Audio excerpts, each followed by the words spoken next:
জ্বালানি নিরাপত্তা ও সক্ষমতা বাড়াতে নবায়নযোগ্য শক্তির দ্রুত সম্প্রসারণ জরুরি বলে জানিয়েছেন বিদ্যুৎ বিভাগের সচিব ফারজানা মমতাজ।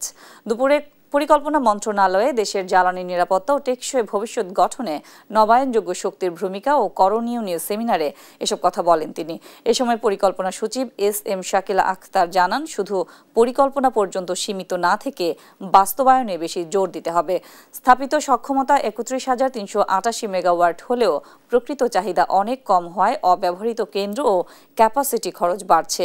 এলএনজি, ডিজেল ও কয়লার উপর নির্ভরতা বৈশ্বিক মূল্য অস্থিরতায় অর্থনীতিকে ঝুঁকিতে ফেলছে। বর্তমানে ১,৬০০ মেগাওয়াটের বেশি সোলারের পাশাপাশি উইন্ড, হাইড্রো থেকে বিদ্যুৎকে ভবিষ্যৎ সম্ভাবনা হিসেবে সেমিনারে উল্লেখ করা হয়। বক্তাদের মতে নবায়নযোগ্য শক্তি ভর্তুকি কমাবে, আমদানি নির্ভরতা হ্রাস এবং টেকসই জ্বালানি নিরাপত্তা নিশ্চিত করবে।